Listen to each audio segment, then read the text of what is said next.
wanted to give a couple of examples, and I'll take some questions after that of this idea. I've got a couple examples from Monday just because I did the slides on Monday. There's nothing magical about Monday.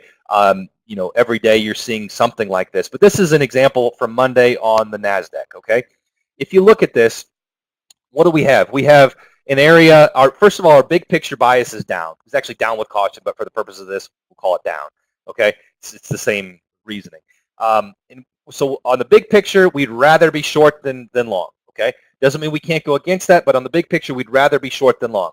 Now we've got an area of zone resistance above the market. We've got an area of zone support below the market. Okay, so then that's telling us if we're below or we break below this zone, that's a bearish indication, and we would expect resistance as we test the low of this zone resistance on the high of the day. So that's an area of resistance where I have it circled there on the zone level.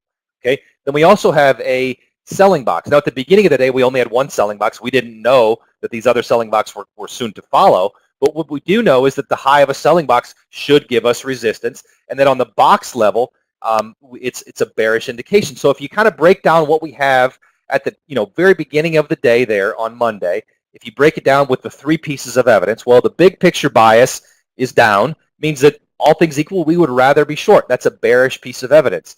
On the zone level, we're below the zone and actually testing right into what I call the zone resistance area right there. That's a bearish indication. What about on the box level, the aggression bar level? We have a selling box, okay? That's telling us all things equal on the box level, the market is bearish. There's 3 out of 3. It's telling us that the path of least resistance is to the downside. So can we find a spot to get short? This is using an example of a trade called a retracement trade, but toward the high of a selling box there, we're getting short. We're right at a zone resistance, we're right at box resistance, and we are trading with the big picture, which is down. That does not guarantee that the trade is going to work. I can show you examples where it doesn't work, okay? What it is telling you is that we have a very reasonable amount of risk. We would know we're wrong if the market starts to trade comfortably above that buying box and back inside of that zone, okay? Until that happens, we know that the path of least resistance is to the downside. So we can have a very minimal amount of risk, knowing that our percentage of I'll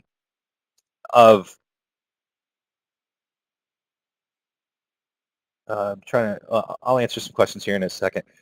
We know that our odds are in our favor, so that's a pretty good spot to get short. Now, what is our expectation when we get into a short at the high of the box? Our first expectation would be it should make its way down to the low of the box, which it did here. Okay, kind of exhaled, got down to the low of the box. At that point, you have a choice. You can take profit there, or you can hold on for a bigger move, but you're probably going to protect yourself at that point no matter what. Okay, so it's kind of think about the first exhale of the market is it pushes it down to the low of the box. That means it's basically done its job. From there, we have a choice to go for a bigger move and wait for another exhale of the market, or we could just take profits there. Or sometimes some people like to scale out. I typically don't like to scale out, but that's something that you can think about. That's the idea behind it. Okay, so that's the idea there.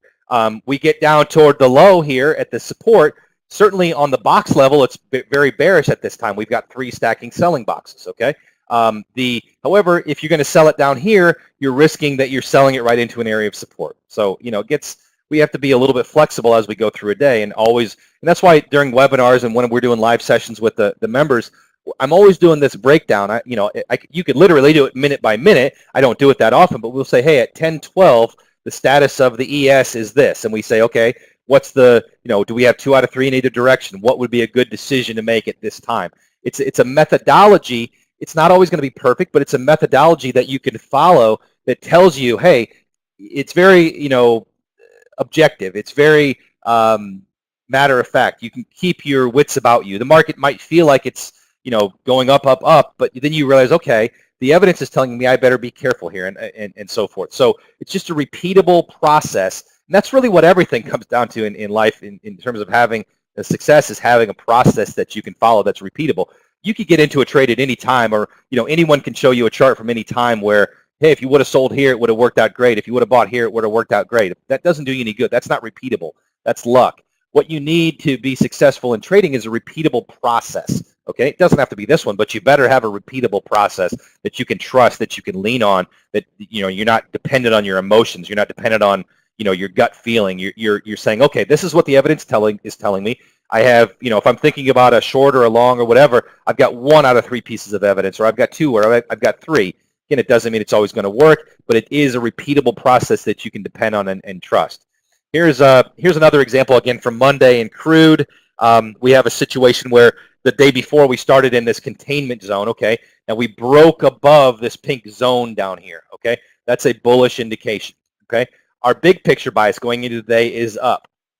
Okay, and then we have a situation where shortly after the day begins, we have a buying box that's formed. Okay, so whether we want to use what we call a retracement trade or a breakout trade above that box, it's telling us, if we break it down piece by piece, what's the big picture bias? It's up. Well, that means all things equal, we'd rather be long.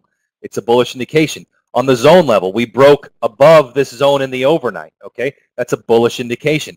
What about what's going on right now during the day? Well, we have a buying box that formed. That's a bullish indication.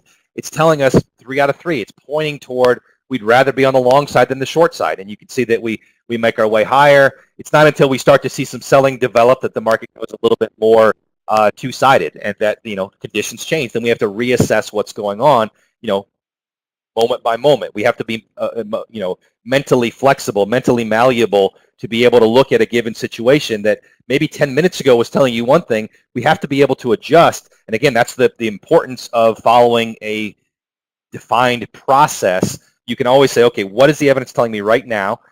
How do I best handle this? Because that's, at the end of the day, we get paid as traders for being good decision makers, right? We don't get paid for being, button pushers, system followers, whatever the case may be. We get paid by making good decisions, okay? And if you have a process for making decisions, you have a lot better chance of being successful and being able to follow that process. So hopefully this makes sense. I mean, we could look at a million more examples. I think I just put 2 on here.